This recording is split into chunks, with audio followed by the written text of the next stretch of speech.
Eso era absolutamente una advertencia. Cuando ya nos dimos cuenta de que no era eso, que pertenecíamos a salud, que fue muy poquito tiempo después, cambiamos la denominación por Centro de Estimulación, Nivelación y Desarrollo, que es como nos denominamos en este momento. Las mismas siglas, sí, tratamos de mantenerlas, sí. Sí, pues lo trabajamos mucho para mantener las siglas. Bueno, entonces empieza ese cambio de denominaciones, ese cambio permanente del retardo mental. Pasamos al retardo en el desarrollo. Y el retardo en el desarrollo, alguna vez una mamá llegó a decirme, bueno, yo vengo a consultar porque es que mi niña no le ha llegado a la menstruación y ya tiene 14 años, entonces tiene un retardo en el desarrollo. No, señora, ese no es un retardo.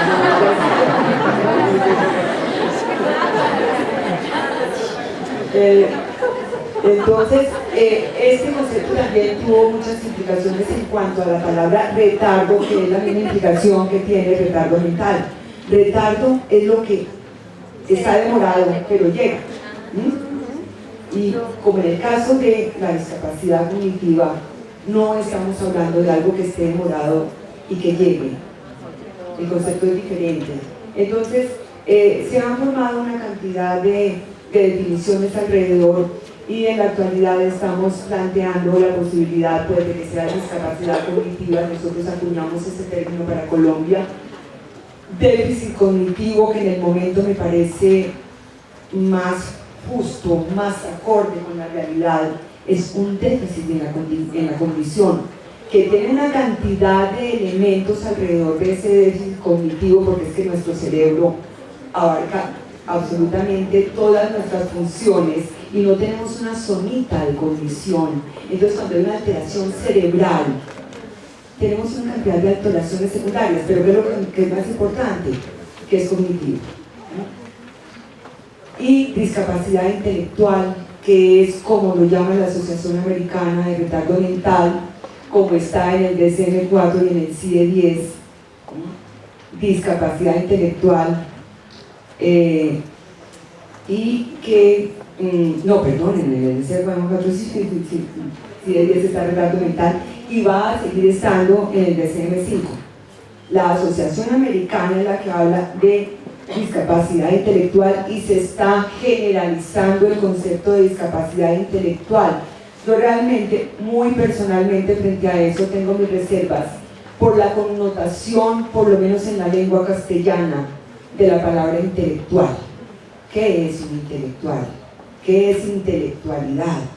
Estamos hablando de discapacidad cognitiva, del conocimiento, de la capacidad de conocer y de aprender, que la tenemos desde personas con discapacidades profundas que simplemente tienen un contacto reflejo con la vida, que se alimentan por sonda, que tienen respirador artificial. Podemos hablar de una discapacidad intelectual. Yo realmente, simplemente etimológicamente, considero que la palabra no es la adecuada, pero es la del DSM-4 y el DSM-5. Bueno, estos son algunos de nuestros muchachos con discapacidad muy moderada. No traje muchas fotos, desafortunadamente, por cuestiones de tiempo, pero esta no es la realidad de la discapacidad.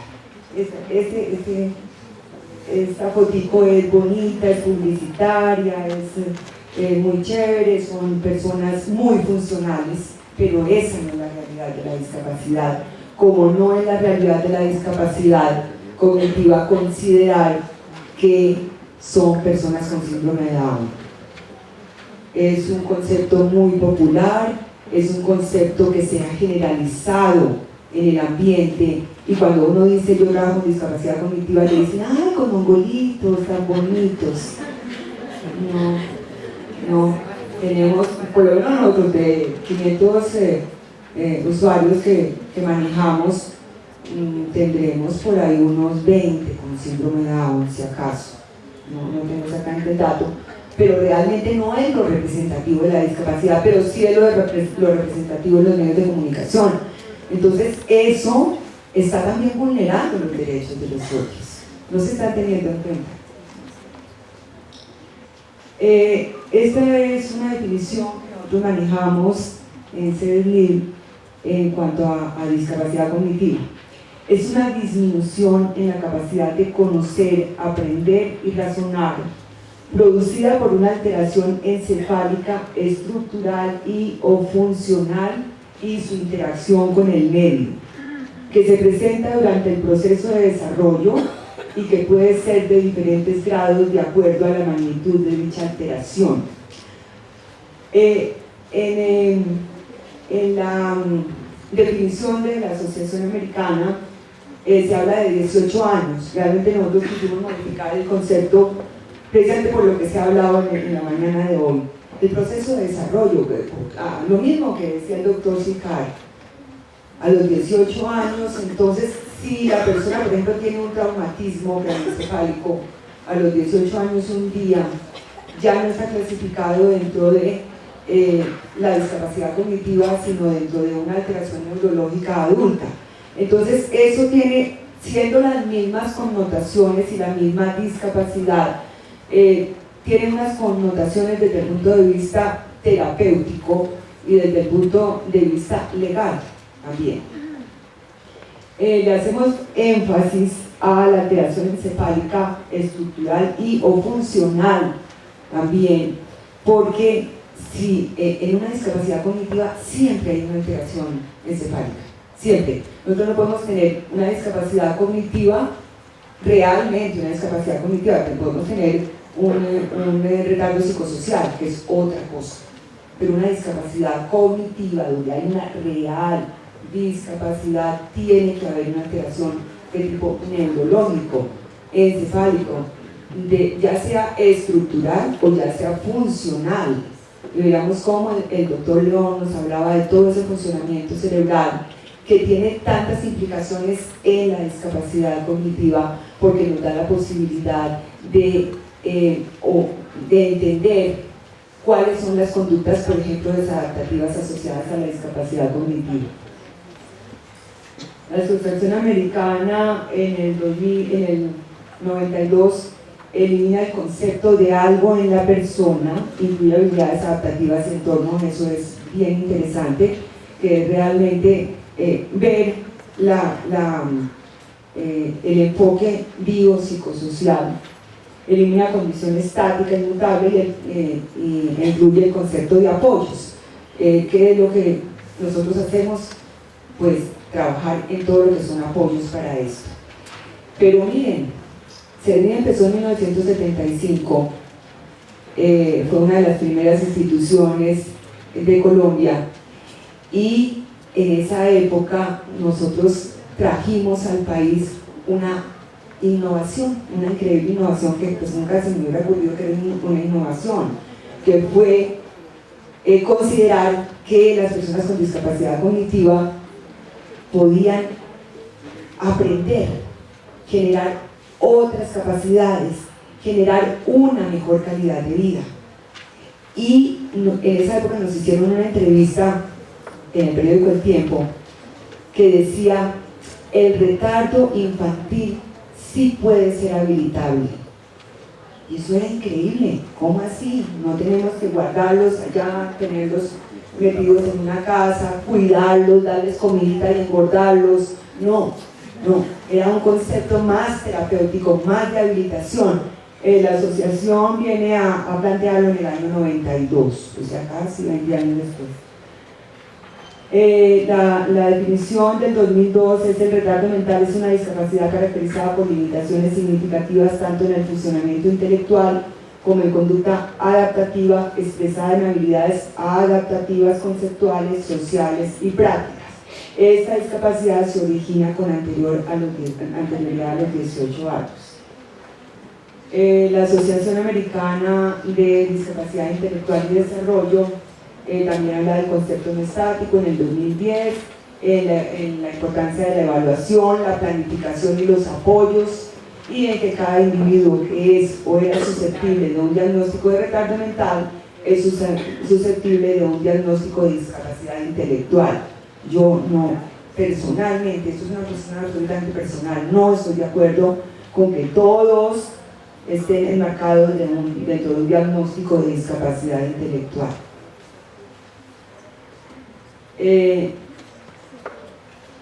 el sistema planteado en el 2002 de la Asociación Americana se habla de la importancia de desarrollar las capacidades intelectuales, la conducta adaptativa, conceptual, práctica y social, la participación, la interacción y el rol social, o sea, todos los elementos que están alrededor de esos sujetos para que tengan una mejor calidad de vida, la salud física, mental y la etiología, o sea, un buen diagnóstico para poder determinar una buena intervención, y un contexto social adecuado, con un ambiente, una cultura, unas oportunidades que van a determinar la calidad de vida de estas personas.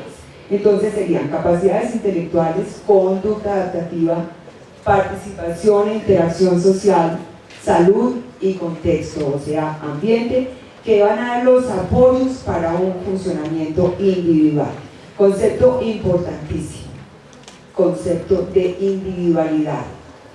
Cuando nosotros hablamos de discapacidad cognitiva, en general se tiene una tendencia a globalizar, a estereotipar, a decir ellos son así, o son agresivos, o son bonitos, o son feos, o son babosos, lo que quieran, pero son. Y resulta que el funcionamiento individual nos da una individualidad de cada uno de los sujetos con discapacidad cognitiva, y esa individualidad es la que nos permite intervenir directamente para poder lograr cosas con ellos, para poder plantearnos unos retos desde el punto de vista terapéutico, porque ese es nuestro trabajo, lograr que sus potenciales se desarrollen al máximo. Si nosotros decimos todos son feos, por decir algo, todos son agresivos, pues realmente el trabajo no representaría absolutamente nada. Pero cuando hablamos de la individualidad, cuando sabemos de que dentro de esos grandes grupos que están clasificados en las clasificaciones internacionales hay millones de diferencias, es como si dijéramos, todos los que estamos en este auditorio somos personas amantes del fútbol, porque alguien dijo que le gustaba el fútbol, alguien dijo, de pronto aquí en el corredor, 2 o 3 a la hora de la merienda, de pronto dijo, me gusta el fútbol, uy, esos de allá les gusta el fútbol, a todos, sí. No, es más o menos lo mismo. Nosotros no podemos decir no podemos generalizar, son como cualquiera de nuestros pacientes, tienen una individualidad. Por eso insisto en lo del síndrome de Down.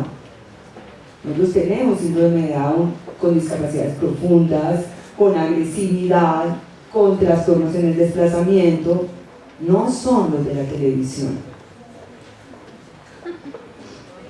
Bueno, en el modelo de proceso de planificación y evaluación del apoyo se plantea la importancia de identificar áreas relevantes de apoyo, que es lo más importante de acuerdo a esa individualidad. ¿Cuáles son las áreas relevantes de ese apoyo? ¿Es salud? ¿Es educación? ¿Es la parte específicamente terapéutica? ¿O cuáles son esas áreas relevantes? Y en cada una de esas áreas relevantes, ¿cuáles son las actividades relevantes para poder intervenir en una forma terapéutica? Evaluar el nivel o intensidad de las necesidades de apoyo y escribir el plan individualizado de apoyo. O sea, estamos hablando de pacientes, de personas que necesitan una intervención desde muchos ámbitos, desde un grupo de profesionales entrenados y capacitados para hacerlo, profesionales de la salud, la mayoría, que como no tienen la formación académica, deben hacer una formación individual. Estos profesionales deben ser liderados por el psicólogo, y así lo planteamos nosotros. El psicólogo lidera el grupo de profesionales, el psicólogo lidera al neurólogo, el psicólogo lidera al psiquiatra, el psicólogo los lidera absolutamente a todos, porque esto es una alteración del desarrollo con componentes comportamentales, básicamente involucrado en un medio ambiente donde hay una familia, donde hay un contexto, donde hay unas habilidades o no habilidades académicas y profesionales. El psicólogo engloba y el psicólogo es el que lidera el grupo. Con eso hemos tenido muchos inconvenientes, porque sobre todo los estamentos de control consideran que pues, el psicólogo es menos que el médico. Entonces, si el psicólogo es de pronto el que le lleva la maleta al médico o el que le lleva la maleta al defensor de familia. Nosotros tenemos, y le cuento al doctor Sicardo, nosotros tenemos contratos con bienestar familiar, ¿no? Y no creo que les va tan mal, ¿no?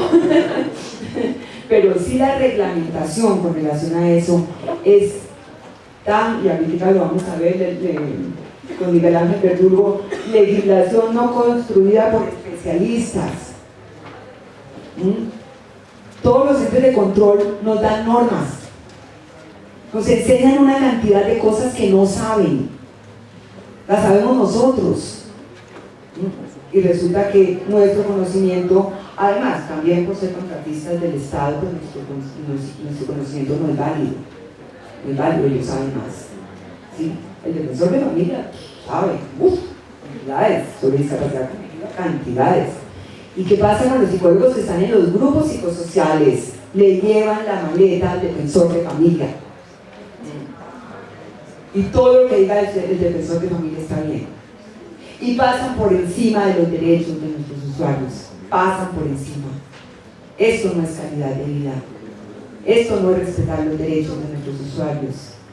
Hemos tenido casos dramáticos, que uno así rápidamente, una niña ciega con una discapacidad severa, la mamá la abandonó, el papá la atendía, una niña adolescente, el papá la atendía y los vecinos se quejaron de que el papá le cambiaba la toalla higiénica. Entonces era un violador, era un abusador sexual. Entonces el bienestar familiar llegó y le quitó la niña. Nos la llevaron a nosotros. Nosotros hicimos toda la labor que pudimos para que fuera reintegrada al hogar y no fue posible. En algún momento de situaciones de contratación, la niña fue trasladada a otra institución y a los 13 días de estar en la otra institución, a ver, les pinto el cuadro, una niña con chupeteo de las manos, con algunas conductas autolesivas, entonces, pues había que controlar mucho eso. Ella estuvo con otros 6 años, nunca tuvo ni una sola escara en sus manitas, nada, porque se le controlaba mucho el chupeteo. A los 13 días de estar en la otra institución le amputaron sus 2 manos. Es ciega y su contacto con el mundo eran sus manos. Nos llegó otra vez, está con nosotros en este momento. Estoy hablando con el papá esta semana y el papá pues me dijo: yo no quiero hablar de eso, no quiero hacer nada, de un dolor tan espantoso que bueno, ahí no puede uno meterse mucho a presionar, porque pues es su situación y es él el que puede demandar. Bueno, entonces hablemos de la victimización de estas personas. Miguel Ángel Verdugo, que pertenece a la APA y es el docente de la Universidad de Salamanca, es el único docente en España que tiene una cátedra de discapacidad cognitiva. Eso es bien interesante. Miguel Ángel Verdugo ha hablado muchísimo de discapacidad y encuentra el estereotipo de la población como un elemento inadecuado para el manejo de estas personas. El estereotipo que era la generalización de las que yo les estaba hablando. La vulnerabilidad a ser victimizado, eso en discapacidades, bueno, en todas, pero en especial en discapacidades moderadas, donde la persona es muy vulnerable, donde la persona, dijéramos, come cuento fácilmente, donde no hay un pensamiento formal y donde la persona, por su misma incapacidad para razonar, para tomar decisiones en su inducción, en su deducción, en su conceptualización en general, tiene dificultades, aunque pueda ser muy funcional, aunque tenga lenguaje, etc. Entonces son personas que utilizan muchísimo para muchas cosas, inclusive para uso sexual.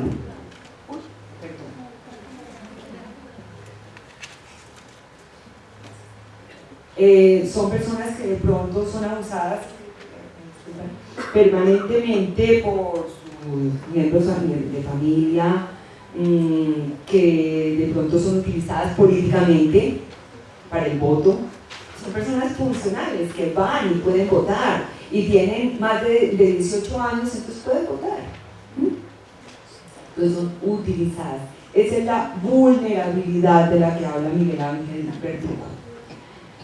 El maltrato, el abuso y el abandono, que es algo con lo que nosotros luchamos permanentemente. El maltrato muchas veces por desconocimiento. Cuando hay familias que no tienen ni idea,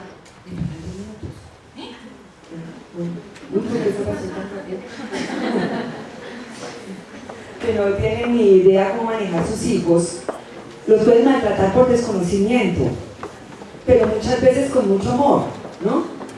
Pero otros, a ver, hay abandonos que son abandonos de amor y hay abandonos que son abandonos de desamor.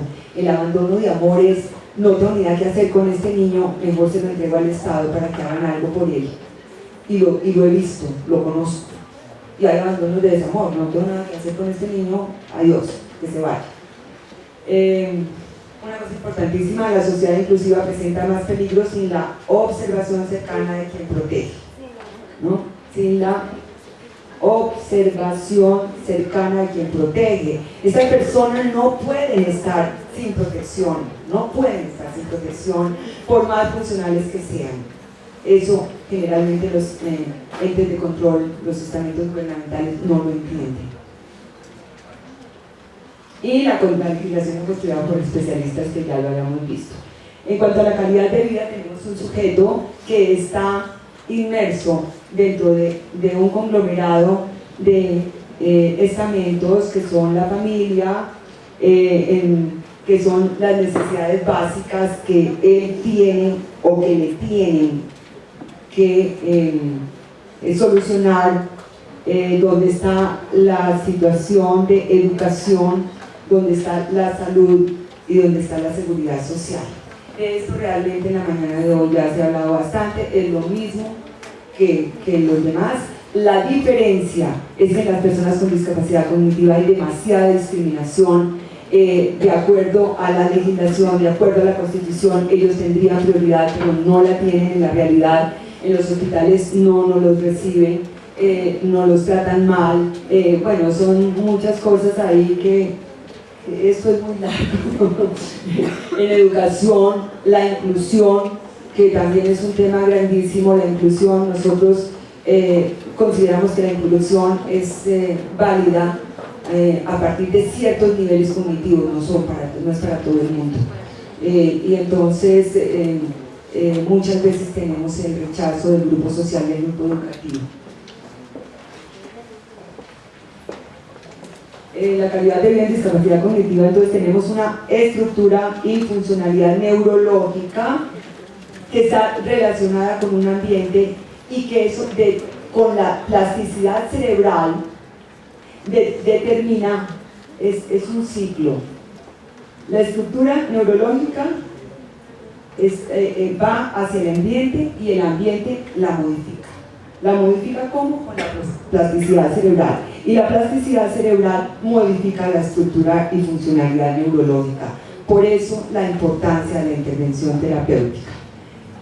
En general, en el ambiente, en la familia, hay elementos socioculturales, socioeconómicos, relaciones afectivas, conformación familiar, que también se ha hablado mucho acá, pero que en discapacidad cognitiva representa para la familia una situación difícil de manejar, difícil y sin elementos para hacerlo, y para eso estamos los psicólogos, para orientar a la familia, para dar pautas de manejo, para saber qué se hace con estas personas, y muchas veces para el reintegro al hogar cuando la familia por desconocimiento ha abandonado a su hijo, pero quiere rescatarlo.